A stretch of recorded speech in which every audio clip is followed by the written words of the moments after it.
Hello everyone, I'm back. Of course, Reyna's Committee, yung lingkod po. At una po sa lahat, binabati ko po ng magandang araw po yung lahat ng mga supporters na Reyna and sponsor at solid mga Reyna's supporters, no? And syempre sa lahat-lahat po na makapanood ng mga ng video na ito, mega love shoutout po sa lahat. At sana po, nasa mabuti lang po tayong lahat na kalagayan and masaya po tayo sa araw-araw natin na ginagawa po sa buhay natin. Yun po nga guys. At meron po tayo na good news po sa ating lahat. Siyempre po, alam niyo na yan, about po sa ating dalaga. Pero na po. At yun nga po, may pasasalamatan lang po ako. Maraming salamat po kay Ma'am Flora. Yung nagbigay po ng blessings kay Rina at na-receive po ito ni Rina at si Rina po sobrang saya. Sa na-receive niya po na pagmamahal galing po kay Ma'am Flora, member po ng Reyna's Committee. Ma'am, maraming salamat po at nakikita namin si Rina na masaya sa na-receive niya galing sa iyo. Siyempre, naging masaya din tayo.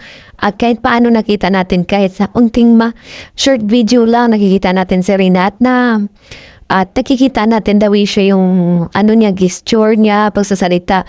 Malaki na talaga yung improvement niya at masasabi natin na Serena normal na po siya. No, yun nga lang yung memory niya po. Kailangan po talaga na may kailangan pa po dyan kasi medyo makalimutin pa rin siya.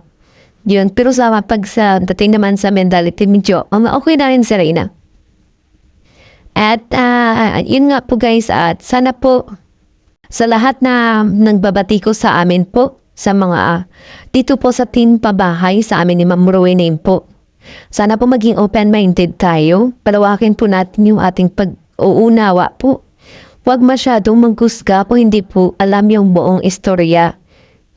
At yun nga, nga na lang, ibalato nyo na lang po sa amin itong Christmas na ito. Irigalo nyo na lang po sa amin yung Christmas na ito. At tigilan nyo na po kami kasi wala naman po kaming ginagawa sa inyo masama po. Diba? Huwag nyo na kaming batikusin kasi yung gusto kung ano po yung gusto nyo na mangyari kay Reyna, yun din po ang kagustuhan namin na kagustuhan lang namin po is makatulong sa bata na ina-idolize namin dito sa social media. Paisa-isa po na sinusuportahan namin dito sa social media mulan po nung na-scout siya. At sana po itong Christmas maging okay na po yung lahat at kahit na kumbaga, na lang po, maging civilized na lang tayo at be professional. Wag na po tayo nakialam no kung anong kikita natin dito sa social media. As wala naman, hindi naman kayo di ba po? At sa mga solid team pabahay naman at solid supporters na rin na naniniwala sa amin, maraming salamat po sa suporta nyo po at pagtitiwala nyo sa amin sa kabila po ng pangbabatikos po sa amin. Maraming salamat po at na-appreciate po namin yan. At syempre, advance Merry Christmas po sa lahat at sana po, wish ko lang po sa ating lahat is masaganang Pasko. Masaganang itong sa darating na Pasko at syempre,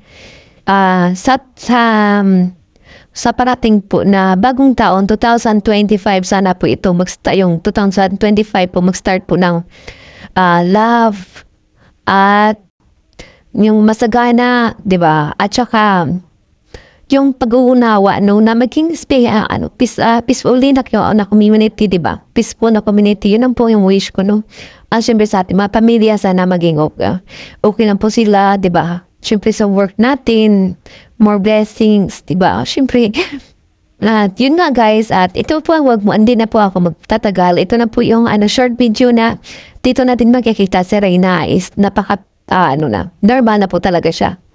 At again po, maraming salamat po sa sponsor na nagbigay po ng pagmamahal kay Reyna. Walang iba po yung member natin, si Ma'am Flora po. Maraming salamat po at si Reyna, sobrang saya niya po sa na-receive niya at gusto niya po yung damit. Ang ganda daw. Yun nga guys, I love you all and God bless us all. Panoorin niyo po yung short video sa karugtong nitong audio.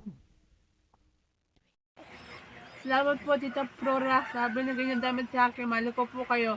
Hindi ko ito kakalimutan. Ang ganda po ang damit, oh.